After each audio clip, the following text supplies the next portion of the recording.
みんな、済んだもんなのだ。今日も元気に世界のニュースをお届けするのだ。今日紹介する国は、南米に位置する、ベネズエラ、なのだ。実はね、ベネズエラにはとってもすごい場所があるのだ。みんな、知ってた？世界で一番雷が鳴り続ける湖があって、ギネス世界記録にもなってるのだ。すごいのだ。さて、今日はこのベネズエラに関するニュースを、全部で、3つ、お届けするのだ。中でも特に注目なのが、1つ目のニュースなのだ。なんとね、トランプ政権が、ベネズエラで CIA の秘密作戦を承認した。っていう、とっても衝撃的なニュースなのだ。アメリカとベネズエラの間で、一体何が起きているのか、深く掘り下げていくのだ。この動画が面白かったら、ぜひ高評価とチャンネル登録をお願いするのだ。さあ、みんなで一緒に、この世界の真実に迫っていくのだ。最後まで見てほしいのだ。今日は南米北部に位置し、カリブ海に面した国、ベネズエラを紹介するのだ。首都は壮大なカラカス。シモン・ボリバルによって独立を勝ち取った歴史があり、20世紀に石油が発見されてからは、その恩恵を大きく受けてきた国なのだ。現在、人口は約2800万人。経済は豊かな石油資源に大きく依存しているけれど、近年は政治的な混乱や経済危機に直面し、ハイパーインフレなどの課題に取り組んでいる最中なのだ。でも、陽気なラテン文化は健在で、サルサや野球がとっても人気。世界的な美人コンテストでも常に注目される、華やかな一面も持っているのだ。多様な自然と文化、そして力強い国民性が魅力のベネズエラ。新たな未来へ向けて、今、まさに変化の時を迎えている国なのだ。一つ目のニュースなのだ。トランプ、ベネズエラでの CIH 秘密作戦を承認。カリブ海での別の攻撃で6人死亡。という記事なのだ。トランプ政権はベネズエラに対し、CIA の秘密殺傷作戦を承認したのだ。これはマドゥロ政権の転覆を狙う動きなのだ。カリブ海では米軍がボート攻撃を繰り返し、多数の犠牲者が出ているのだ。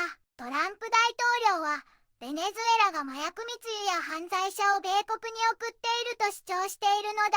しかし、ベネズエラ外務省はこれらの主張を好戦的で常軌を逸していると激しく非難し、アメリカの体制転換計画を国際社会に訴えているのだ。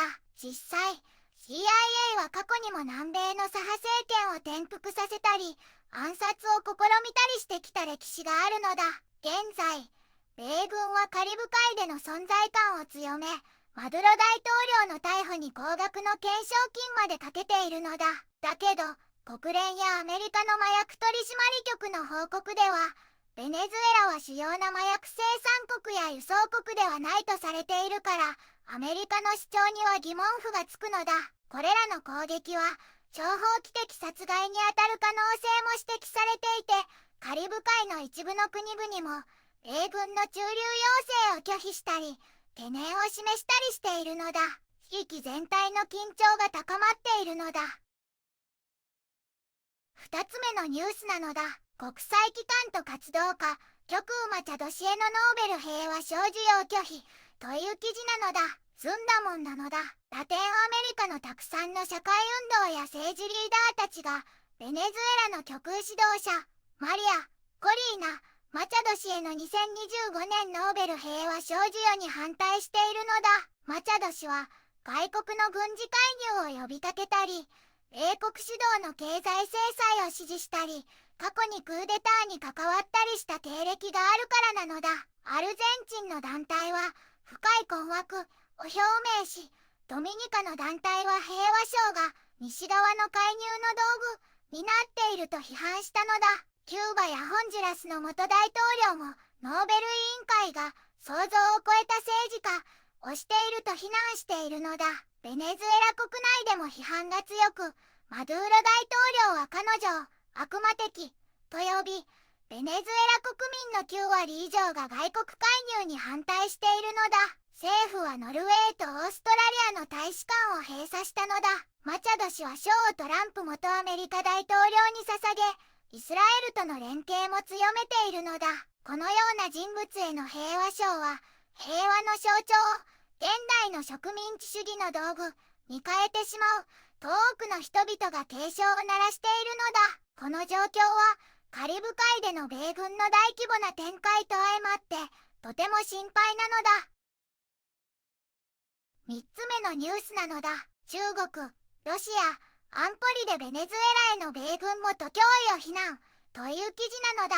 国連安保理の緊急会合で、中国とロシアがアメリカのベネズエラへの軍事的脅威を強く非難したのだ。ベネズエラは、アメリカが石油資源を狙って紛争をでっち上げようとしていると訴えたのだ。アメリカは麻薬対策を名目に、カリブ海に軍艦や兵士を送り込んでいるのだ。麻薬密輸船への攻撃で20人以上が亡くなり、ベネズエラ領内への攻撃も検討されているらしいのだ。でも、ベネズエラの国連大使門カダさんは、これは麻薬対策ではなく、政権転覆が目的なのだと強調したのだ。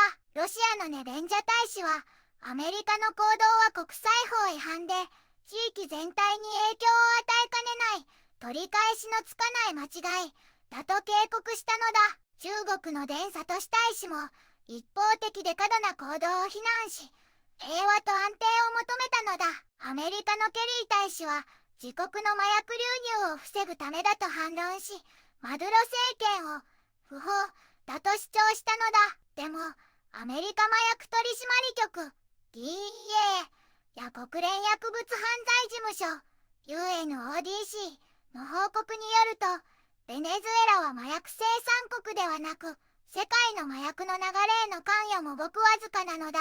ベネズエラのモンカダ大使は、安保理に事態の悪化を防ぎ、ベネズエラの主権を尊重するよう決議を求めたのだ。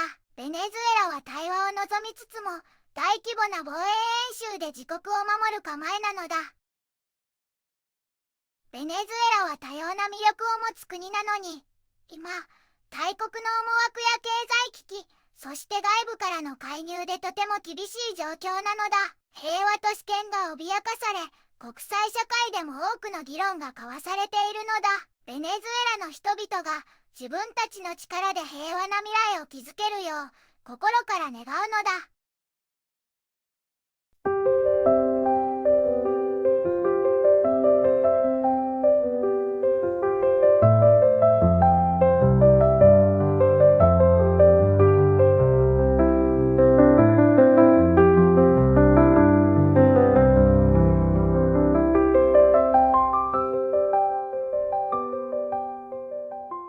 こんにちはなのだ。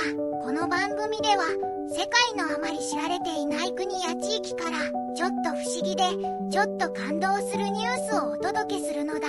日本ではあまり話題にならないけど、世界には僕たちが知らないままの出来事や優しさや驚きに満ちた物語がたくさんあるのだよ。テレビでもネットでもあまり見かけない。けれど本当はもっと伝えられるべき小さな世界の声。